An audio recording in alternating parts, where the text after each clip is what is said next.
ہو سکتا ہے کہ تم کسی چیز کو پسند کرو حالانکہ وہ تمہارے لیے بہتر نہ ہو، شر ہو، اور ہو سکتا ہے تم کسی چیز کو اپنے لیے جو ہے نقصان دہ سمجھو اور بری سمجھو حالانکہ اسی میں تمہارا خیر ہو۔ واللہ یعلم وانتم لا تعلمون، اللہ جانتا ہے تم نہیں جانتے۔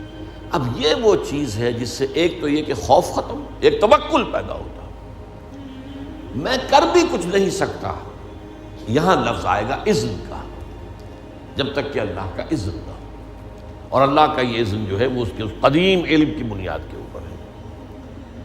اگرچہ ظاہر بات ہے مجھے چوائس تو دیا ہے، اور اپنے چوائس کے اعتبار سے میں یا مورد الزام ہوں گا اور یا مجھے بدلہ اور ثواب ملے گا، اما شاکرم و اما کفورا۔ شکر کی روش اختیار کروں گا تو اللہ تعالیٰ کی طرف سے اجر و ثواب ملے گا، کفر اور کفران نعمت کا رویہ اختیار کروں گا تو اللہ تعالیٰ کی طرف سے سزا ملے گی۔ لیکن ظاہر بات ہے ایک جگہ فرمایا ان ربی بما تعملون محیط، یہ اللہ تعالیٰ کی صفت قدرت کا معاملہ، علی کل شیء قدیر ہے اللہ۔ تو جیسا کہ میں نے عرض کیا اس کی قدرت و اختیار کا ایک پہلو وہ تھا جس کو چاہے عذاب دے، جس کو چاہے معاف کر دے، یغفر لمن یشاء ویعذب من یشاء۔ اور اگر میں یہ سمجھوں کہ میں اپنی کوشش اور محنت سے صرف کوئی کام کر سکتا ہوں تو بھی دھوکے میں آ گیا۔ میری اس قدر کے مقابلے میں، میری اس قدرت کے مقابلے میں میرا احاطہ کیے ہوئے اللہ کی قدرت ہے، میں اس اللہ کی قدرت سے باہر نہیں جا سکتا۔ اس پہلو سے یہ بات بھی جان لو کہ کسی شے پر توکل مت کرو، وما تشاءون الا ان یشاء اللہ، صرف تمہارے چاہنے سے کچھ نہیں ہوگا جب تک کہ اللہ نہ چاہے۔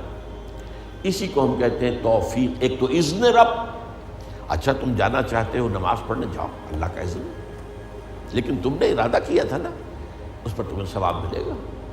اللہ نہ چاہے تو تمہارا ایک قدم بھی نہیں اٹھ سکتا، تم پہلا قدم اٹھانا چاہو اور اسی وقت جو ہے فالج گر جائے تمہاری ٹانگ پر، تو یہ جو کچھ ہے اذن رب سے ہے۔ اچھا تم چوری کرنا چاہتے ہو جاؤ، تمہارے چوائس ہے، لیکن ظاہر بات ہے کہ اس پر جو ہے تمہاری پکڑ ہوگی، لیکن یہ ہے تمہارا فیصلہ۔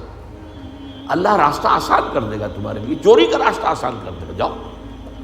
فَسَنُيَسِّرُهُ لِلْيُسْرَىٰ وَسَنُيَسِّرُهُ لِلْعُسْرَىٰ، جو نیکی کے راستے پر چلنا چاہتا ہے ہم اسے سہج سہج سہج سہج وہ سب سے بڑی آسانی جو ہے یعنی جنت وہاں پہنچا دے گا، اور جو برائی کا راستہ اختیار کرتا ہے فَسَنُيَسِّرُهُ لِلْعُسْرَىٰ، اللہ اسے آہستہ آہستہ العسرا بھی پہنچا دے گا۔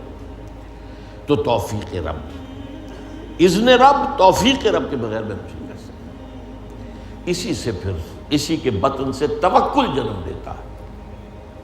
میرے پاس سارے اسباب و وسائل جمع ہیں، رات کو میرا فیصلہ ہے کہ صبح میں نے سفر کرنا ہے، اسلام آباد جانا ہے، گاڑی کی میں نے چیکنگ کروا لی ہے، سب کچھ ہو گیا ہے، اس کے تیل ویل دیکھ لیے ہیں، ٹھیک ٹھاک ہے، پیٹرول کی ٹنکی بھی فل ہے، لیکن اگر آپ نے سمجھا کہ میں چلا جاؤں گا تو آپ دھوکے میں، فریب میں۔ سورہ کہف میں اس کا نقشہ کھینچا گیا ہے، حضور سے فرمایا گیا وَلَا تَقُولَنَّ لِشَيْءٍ إِنِّي فَاعِلٌ ذَلِكَ غَدًا إِلَّا أَن يَشَاءَ اللَّهُ، ہرگز کبھی مت کہنا کہ یہ کام میں کل ضرور کروں گا، مگر اس استثناء کو سامنے رکھتے ہوئے اگر اللہ نے چاہا تو نہیں جا سکتا۔ مجھے کیا پتا، وہ تو کہتے ہیں نا کہ there's many a slip between the cup and the lip۔ پیغمبر جب پیالہ تمہارے ہاتھ میں ہے، جب چاہو پی جاؤ دودھ کو، لیکن اس ہاتھ سے لے کر اس لپ تک آنے میں بہت سے مراحل ہیں، اس میں نہ معلوم کتنی مادی قوتیں جو ہیں، فورسز آف دی نیچر جو ہیں اندر موجود ہیں، ان میں سے کوئی انٹروین کر جائے تو آپ نہیں پی سکتے۔ there is many a slip between the cup and the lip۔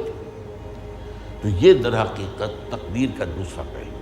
اس کا یہ مطلب نہیں محنت نہ کرو، کوشش کرو، جد و جہد کرو، امکانی حد تک، اگر وہ نہیں کرتے ہو تو تم پکڑے جاؤ گے، لیکن یہ نہ سمجھو کہ تم اللہ تعالیٰ کی قدرت سے آزاد ہو جاؤ گے اور باہر نکل جاؤ گے اور جو چاہو گے کر دو گے۔ وَمَا تَشَاءُونَ إِلَّا أَن يَشَاءَ اللَّهُ إِنَّ رَبَّكَ، اللہ تبارک رب ہے، إِنَّ رَبِّي بِمَا تَعْمَلُونَ مُحِيطٌ، احاطہ کیے ہوئے اللہ، بما یعملون محیط دو دفعہ قرآن میں اور ایک مرتبہ تعملون محیط، احاطہ ہے تمہاری اس قدرت سے باہر۔ جیسا کہ میں نے کہا اللہ تعالیٰ کی قدرت ہے وہ چھائی ہوئی، ان اللہ علی کل شیء قدیر، وہ ہر شے کو محیط ہے، گھیرے میں لیے ہوئے۔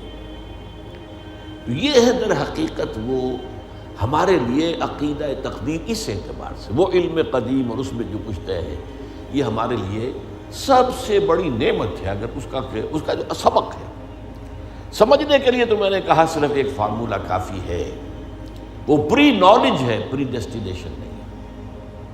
البتہ یہ کہ اس کے اندر انسان کی جو چوائس ہے، شاکلہ کے اندر شاکلہ کی حد تک پری ڈیسٹینیشن ہے، لیکن اس شاکلہ کے اندر ایک فری چوائس ہے، اما شاکرم و اما کفورا۔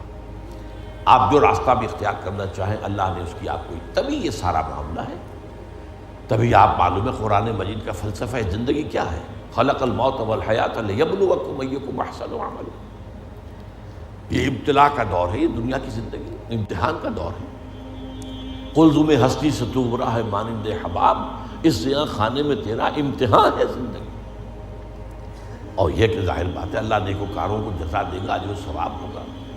اس نے اخروی زندگی میں اس دنیا کے اعمال کے نتائج کا سامان کر رکھا ہے، جس کو کہتے ہیں اللہ تعالیٰ نے اعد لہم نارا سعیرا، یا ایسے ہی الفاظ ہیں، تیار کر رکھی ہے وہ بھڑکتی ہوئی آگ بھی، اور اللہ تعالیٰ نے جنت بھی تیار کی ہوئی ہے، سجائی ہوئی ہے، اور اہل ایمان کے استقبال کے لیے بے قرار ہے۔ اس اعتبار سے یہ عقیدہ ہمارے لیے جو ہے، یہ بہت سی چیزوں سے، اس کو بڑے پیارے انداز میں اقبال نے کہا ہے، بروں کشید ز پیچا کے ہست و بود مرا، اقدہا کے مقام رضا کشود مرا۔ یہ اللہ کی رضا پر راضی رہنا، اس نے مجھے کیسی کیسی الجھنوں سے نجات دے دی۔ وہ پیچ و تاب، وہ فرسٹریشن، وہ اندر ہی اندر کا غصہ، وہ اندر ہی اندر صدمہ، وہ مایوسی، وہ بددلی، نجات مل گئی۔ وہ خوف، یہ نہ ہو جائے، وہ نہ ہو جائے، کچھ بھی نہیں ہو سکتا، پتہ تک نہیں ہلے گا جب تک اس نے رب نہ ہو۔ اور میرا رب جو ہے وہ ہر شے پر قدیر ہے، اور میرے رب نے جو بات جو میرے لیے لکھتی ہے وہ جو آئے گی، تو مجھے اس کے اوپر کوئی رنج نہیں، کوئی افسوس نہیں، جو بھی آئے